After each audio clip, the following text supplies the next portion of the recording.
नमस्कार मेरे दोस्तों, स्वागत है हमारे YouTube channel NPS study centre में। आज हम आपके लिए जो है ये आपका जो फीटर का क्लास चल रहा है, इसका जो है मैं आज आपके लिए थर्ड पार्ट लेकर आया हूँ। इससे मैंने जो है आपको टोटल 29 क्वेश्चन का जो है प्रश्न हल करके बता चुका हूँ। क्योंकि ये आपका ऑब्जेक्टिव वाइज है, इसको आपको देखना ज़रूर होगा। क्योंकि भाई जो है आपको ये समझना होगा कि ये जो प्रीवियस ईयर क्वेश्चन मैं करा रहा हूँ ऑब्जेक्टिव वाइज, ये आपके प्रश्न को जो है सॉल्व करने का तरीका बता देगा। और हो सके तो यही सेम क्वेश्चन आ भी सकता है, मैं कह तो नहीं सकता, लेकिन हाँ चांस होता है सिर्फ। लेकिन आपको ये तरीका तो पता चल जाएगा कि क्वेश्चन का जो लेवल होता है वो किस तरह का है या किस तरह का पूछा जा रहा है या जा चुका है, ये आपको मालूम होना चाहिए। तो इसलिए जो है मैं इस क्लास के आपके सामने रखता हूँ। अभी तक हमने जो है टोटल 29 क्वेश्चन को देख चुका है। अब इसके आगे जो है हम जो है आपके लिए 30 क्वेश्चन के आगे से स्टार्ट करने वाले हैं आज के सेशन में। और एक बात, इसके अलावा आपके और कोई दोस्त भाई बंधु जो भी होंगे तो उनको जो है ये ज़रूर बता दीजिएगा कि अगर आप फिटर है तो फिटर के अलावा जो है कोई और चीज़ का भी ट्रेड की तैयारी कर रहे हैं एलपी सेकेंड ईयर का, तो उसका जो है आपको ट्रेड का मिल दिया जा रहा है। जैसे इलेक्ट्रिकल साइंस का जो है आपको प्रोवाइड करा जाता है, उसे आप ज़रूर चेकआउट करें। और इसके बाद एक और, अगर इसका पीडीएफ प्राप्त करना है तो पीडीएफ के लिए हमारे डिस्क्रिप्शन में जो है टेलीग्राम का लिंक है, वहाँ से आप जाकर जो है टेलीग्राम का पर जुड़ जाइए। और वहाँ पर आपको जो है पीडीएफ जब वीडियो मिल जाएगा तो आप जो है आपके 1-2 मिनट या 1 घंटे के अंदर आपको जो है आपको प्रोवाइड करा दिया जाएगा फुल। ठीक है, चलिए इसको शुरू करते हैं। आज हम तो कहाँ से चले थे, हम लोग चले थे अब 29 तक हो चुका था, तो 30 से शुरू करते हैं। अब जिनका नया क्लास है तो वो तो पहले बात देख ले, क्योंकि मैंने जो है उसमें कुछ बताया था फीटर होता क्या ही कर। क्योंकि जो है बार बार वीडियो में बताया नहीं जा सकता, क्योंकि आपका जो है टाइम बहुत कम समय है, तो इसे आप ज़रूर देखते रहें। और मैं आपके लिए ये अल्टरनेट लाता हूँ। ठीक है, चलिए शुरू करते हैं। तो पहला प्रश्न आपका है कि किस धातु के सामग्री का उपयोग करके जो है आम तौर पर जो है ना फिक्चर और जिग बनाने के लिए किया जाता है। मतलब किस सामान का हम लोग उपयोग करते हैं, तो ये है आपका इस्पात। इस्पात का जो है हम लोग यूज करते हैं फिक्चर और जिग बनाने के लिए। जिग का मतलब और फिक्चर बनाने के लिए हम लोग स्टील का प्रयोग करते हैं, इस्पात को स्टील भी बोलते हैं। फिक्चर एक तरह का तंत्र क्या होता है, डिवाइस होता है। इसका प्रयोग जो है जॉब को टूल संबंध केवल पकड़ने के लिए किया जाता है। जैसे कोई चीज़ को पकड़ना है तो उसके लिए जो है प्रयोग किसका किया जाता है, तो इसका आपको जिग और फिक्चर का प्रयोग किया जाता है। आगे देखते हैं। तो फिक्चर टूल को जो है गाइड नहीं करता है, केवल टूल को ही यह पकड़ सकता है। मतलब जो है राय नहीं बता सकता कि किधर से पकड़ना है, लेकिन सिर्फ पकड़ने की प्रयास कर सकता है। जबकि जिग टूल को पकड़ता भी है और गाइड भी करता है। कौन, तो जिग टूल आपका। नेक्स्ट है जिग क्या है, तो ये आपका एक डिवाइस है जिसका प्रयोग जो है मास प्रोडक्शन मतलब बड़ी मात्रा में जो है जॉम्ब को पोजीशन में पकड़ने और टूल को गाइड करने के लिए पकड़ने यहाँ होना चाहिए, पकड़ने लिख दिया है, यहाँ सुधार लीजिएगा पकड़ने। तो क्या कहता है, पकड़ने और टूल को गाइड करने के लिए किया जाता है। चलिए आगे देखते हैं। नेक्स्ट है आपका मशीन बेड बनाने के लिए ढलवां लोहा मतलब कास्ट आयरन का उपयोग क्यों नहीं किया जाता है। क्या बोला है, एक बार फिर अच्छे से समझिएगा। यहाँ कहता है कि मशीन बेड जो है बनाने के लिए ढलवां लोहा अर्थात जो है कास्ट आयरन का उपयोग क्यों किया जाता है। तो इसमें जो है आप देखिएगा ऑप्शन में से कौन किया जाता है, तो ये आपका है, यह अधिक संपीड़न तनाव सहन कर सकता है। संपीड़न का अर्थात होता है कंप्रेसिव, जिसे इंग्लिश में कंप्रेसिव बोलते हैं। कंप्रेसिव मतलब कि मान लीजिए कोई स्पंज चीज़ आपका है, इसे अगर हम दोनों साइड से अगर दबाएं तो ये दबा कर जानते हैं ये पतला रूप ले लेगा, लेकिन जैसे ही फिर उस दबाव को हम हटाएंगे वापस ये इसी फॉर्म में आ जाएगा। इसलिए जो है इसका प्रयोग किया जाता है। देखिए यहाँ लिखा होगा कि इसका प्रयोग जो है ना हम लोग अधिक संपीड़ित मतलब कंप्रेसिव बल तथा तनाव के लिए सहन कर सके, इसलिए इसका जो है हम लोग उपयोग करते हैं। आगे लिखता है कि किसी भी लेथ मशीन का मुख्य भाग उसका क्या होता है, बेड होता है। मशीन की यथार्थता मतलब की एक्यूरेसी, मतलब उसके बेड की एक्यूरेसी पर ही निर्भर करती है। आगे देखिएगा कि बेड का आधार जो है मानकर उसके ऊपर hand stock, tell stock, study rest तथा कैरेज मुख्य रूप से भाग लेते हैं इसमें। आगे देखिएगा, कहता है बेड को एक ही पीस में कास्ट आयरन को ढाल कर बनाए जाते हैं। बेड को जो है ना एक ही पीस में कास्ट आयरन को जो है ढाल कर हम लोग जो है बनाते हैं सॉरी। आगे लिखता है कि भार के अधीन अधिक समय आधारित पुनः ठीक योग विरूपण को क्या कहा जाता है, तो उसे जो है हम लोग अप्रत्यास्थ कहते हैं। क्या कहते हैं, अप्रत्यास्थ कहते हैं। देखिएगा कि भार के अधीन कोई समय होती है उसे पुनः ठीक करने योग्य जो हम लोग जो है डिस्टॉर्शन हिंदी इंग्लिश में बोलते हैं, उसको हम क्या कहते हैं, अप्रत्यास्थ कहते हैं।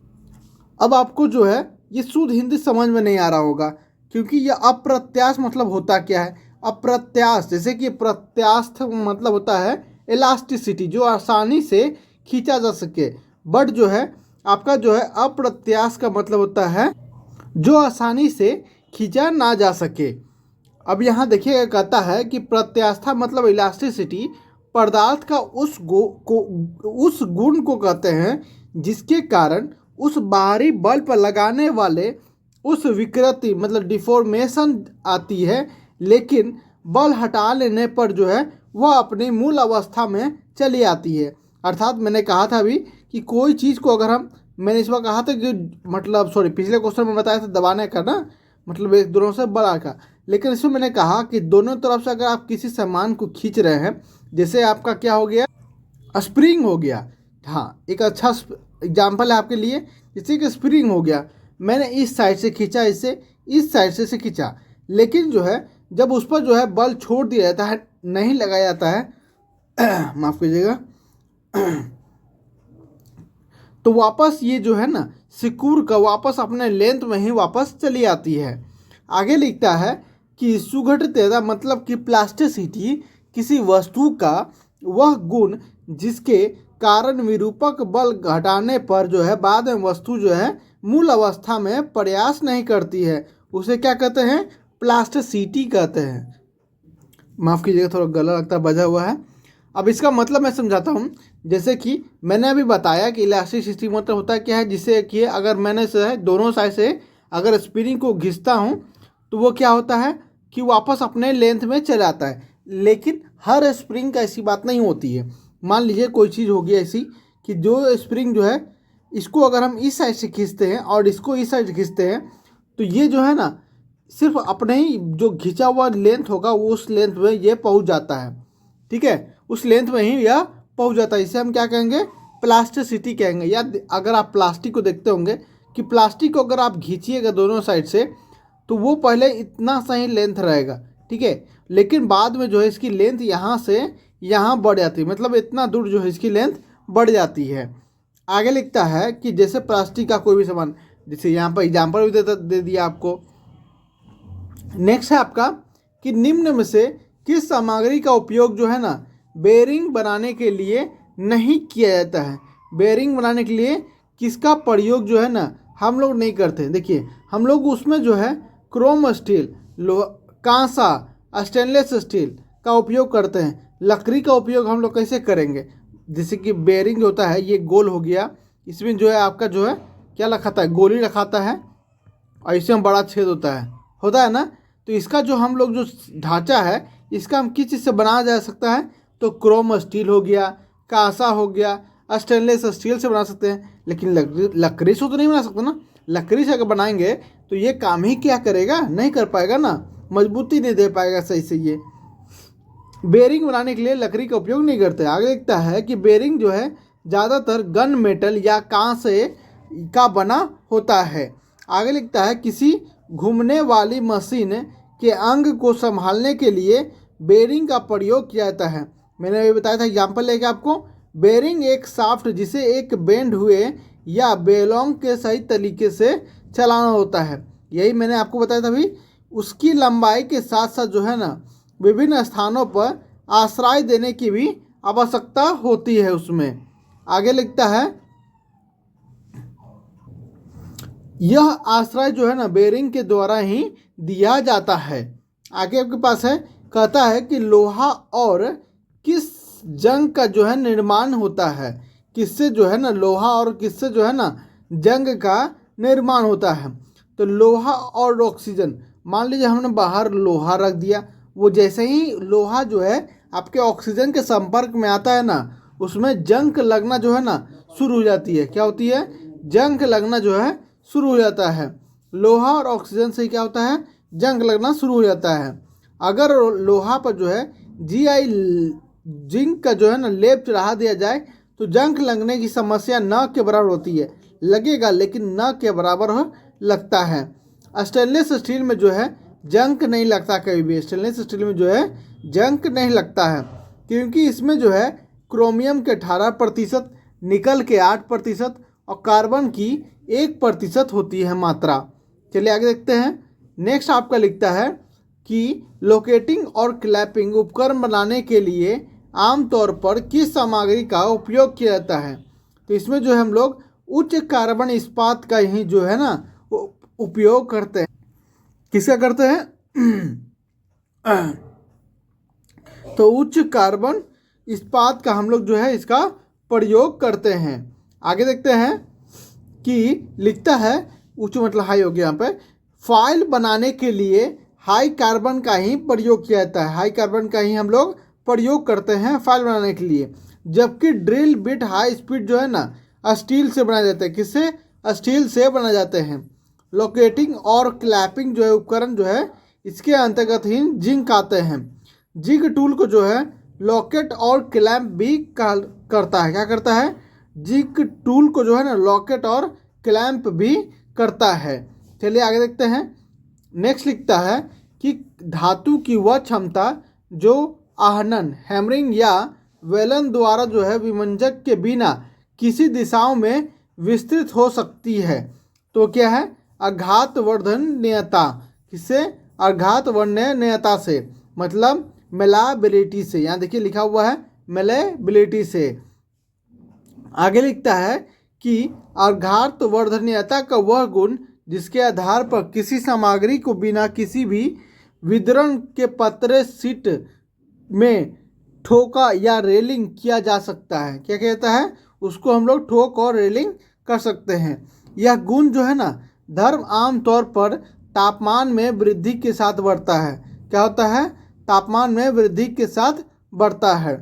जब एक संपीड़क बल के अधीन किया जाता है तो आघातवर्धनीयता जो है एक धातु के अधिक जो है विरूपण या प्लास्टिक प्रतिक्रिया को प्रदर्शित करने की क्षमता रखता है। आगे लिखता है कि अगर भंगुरता की बात करें तो एक सामग्री का गुणधर्म होता है जो बिना किसी पर्याप्त विरूपण के विभव उत्पन्न करता है, उसे भंगुरता के रूप में ही जानते हैं। यह कठोरता के विपरीत होता है। क्या होता है? कठोर जैसे है उसका विपरीत क्या होता है? तो भंगुरता होता है। आगे लिखता है कि धातु ढलाई कास्टिंग में इस प्रक्रिया के रूप में परिभाषित किया जाता है। कहाँ गया?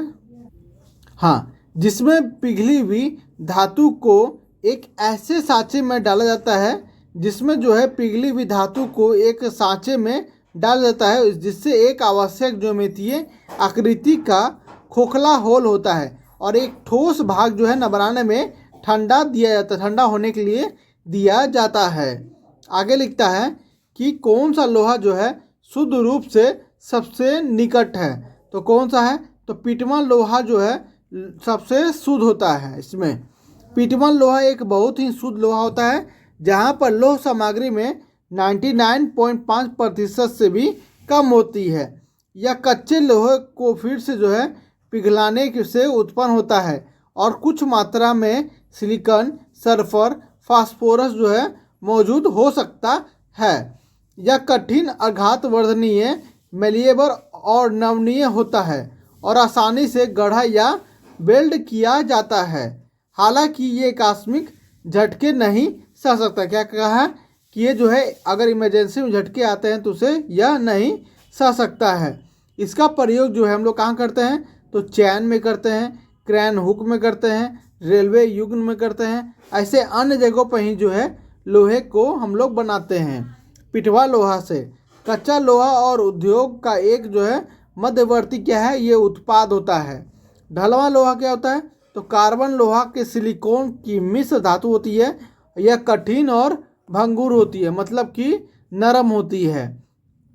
इस्पात मूल रूप से लोह कार्बन का मिश्र धातु है, जिसे कार्बन पदार्थ में 1.7% से भी कम हो सकते हैं और कार्बन की कठोरता जो दी है शक्ति प्रदान करने के लिए जो है लोह कार्बाइड के रूप में भी मौजूद होता है।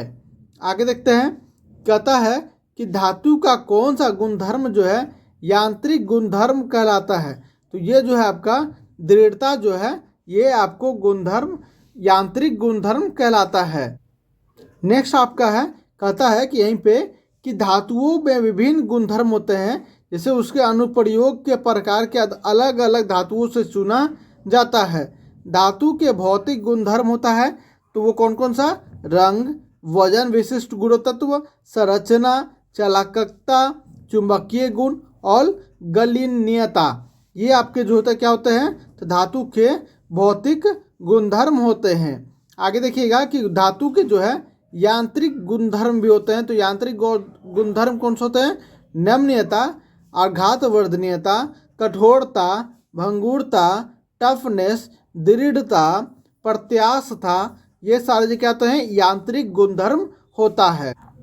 आगे लिखता है कि वे पदार्थ जिनमें निश्चित क्रिस्टलीय संरचना नहीं होती है उसे हम लोग क्या कहते हैं, तो उसे जो है हम लोग कहते हैं अक्रिस्टलीय। जिसमें क्रिस्टलीय संरचना नहीं होगी उसे क्या कहेंगे, अक्रिस्टलीय, मतलब कि अमॉर्फस कहेंगे। क्या कहेंगे, अमॉर्फस कहेंगे। आगे देखिएगा, लिखता है कि ठोसों के कितने भाग होती हैं, तो 2 भागों में बांटा जाता है। पहला क्रिस्टलीय, दूसरा होता है अक्रिस्टलीय। क्रिस्टलीय ठोस क्या होता है, तो वह ठोस होता है जिनके अवयव कोण मतलब परमाणु, अणु या आयन जो है एक निश्चित ज्योमेट्री से व्यवस्थित रहते हैं। इस प्रकार के ठोस को हम लोग क्या कहते हैं, तो क्रिस्टलीय ठोस कहते हैं। आगे दिखता है कि अक्रिस्टलीय ठोस, यह ठोस जो है अवयवीय कण मतलब परमाणु, अणु या आयन एक निश्चित जो है ज्योमेट्री में व्यवस्थित नहीं रहते हैं। इस प्रकार के ठोस को जो हम लोग क्या कहते हैं, अक्रिस्टलीय ठोस कहते हैं। इसकी गलन ऊष्मा जो है निश्चित नहीं हो सकती है। आगे देखिएगा कि इसका उपयोग जो हम लोग रबर के एक अक्रिस्टलीय ठोस या इसका जो है उपयोग टायरों, जूतों आदि में हम लोग जो है इसका प्रयोग करते हैं। आगे लिखता है पारा मतलब कि मरकरी के संबंध में कौन सा सही नहीं है। यहाँ नहीं है को जरूर पढ़िएगा, नहीं है तो देखिएगा कि कांच की सतह पर यह नहीं चिपकता है, एकदम सही है। पारा का परमाणु क्रमांक कितना होता है, 80 होता है, सही है। इसका जो है अपेक्षित घनत्व, तो पानी का अपेक्षित घनत्व उसका 13.6 मल्टीपल जो होता है यह सही है। लेकिन जो है यह जीवों के लिए विषैला नहीं होता, एकदम होता है भाई विषैला, बहुत विषैला होता है। आगे देखिएगा क्या कहता है कि पारे जो है जीवों के लिए विषैले होते हैं। पारा एक रासायनिक तत्व है जिसका प्रतीक क्या होता है, मतलब सिंबल तो Hg होता है। अब परमाणु संख्या कितनी है, 80 है। कितनी है, 80 है। मरकरी को क्विक सिल्वर के रूप में भी हम लोग क्या करते हैं, जानते हैं। क्विक सिल्वर के रूप में भी हम लोग जो है मरकरी को जानते हैं। और इसका उपयोग जो है द्रव अवस्था में ही उच्च घनत्व और न्यून वाष्प दबाव के कारण जो है ना, पारद का उपयोग जो है थर्मामीटर, बैरोमीटर, मैनोमीटर तथा अन्य मापक जो है उपकरण में किया जाता है। पारा का उपयोग जो है अनेक लपों में विसर्जन नलिकाओं में भी किया जाता है। आगे देखते हैं, आगे लिखता है कि स्टील का कठोरतम अवयव कौन सा है इन 4 के ऑप्शन में से। तो आपका स्टील का कठोरतम अवयव देखा जाए तो इसमें जो है आपका सीमेटाइट होता है। क्या होता है, सीमेटाइट होता है। तो आप आगे देखिएगा कि सीमेटाइट या आयरन जो होते हैं कार्बाइड लोहे और कार्बन का एक यौगिक होता है। क्या होता है, मिक्सचर होता है। अधिक सटीक रूप से जो होता है एक मध्यवर्ती संक्रमण धातु जो है कार्बाइड होता है। और इसका फॉर्मूला क्या होता है, तो Fe3C होता है। क्या होता है, Fe3C होता है। यह कठोर भंगुर पदार्थ है। लोह कार्बन प्रणाली की बात करें यानी कि सदा कार्बन स्टील और कच्चा लोहा में से एक समान घटक है, क्योंकि जो है यह फेराइट में अधिकतम 0.02 WT% के असंबंध में जो है इसमें कार्बन हो सकते हैं। इसलिए जो है कार्बन स्टील और कास्ट आयरन जो होते हैं धीरे धीरे ठंडा हो जाते हैं। कार्बन का एक हिस्सा क्या होता है, तो सीमेटाइट के रूप में होता है। किसमें, सीमेटाइट के रूप में होता है। आगे लिखता है कि किस पदार्थ के प्रयोग जो है मेलेट बनाने के लिए नहीं किया जाता है।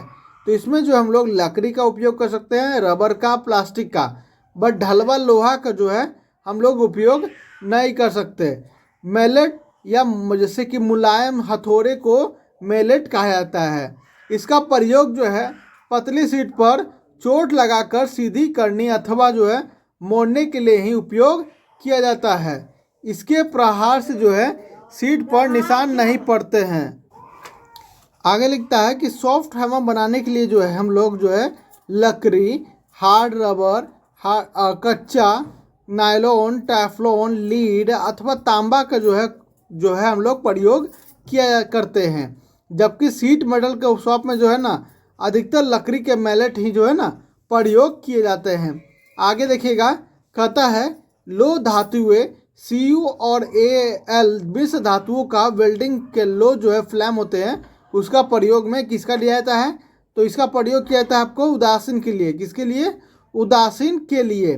लो धातु Cu और Al का जो मिश्रण होती है वेल्डिंग में उदासीन लो प्रयोग किया जाता है। आगे लिखता है कि न्यूट्रल फ्लेम उदासीन ज्वाला यह वह है जिसमें जो है बराबर मात्रा में हम लोग जो है ऑक्सीजन और एसिटिलीन जो है मिलाते हैं।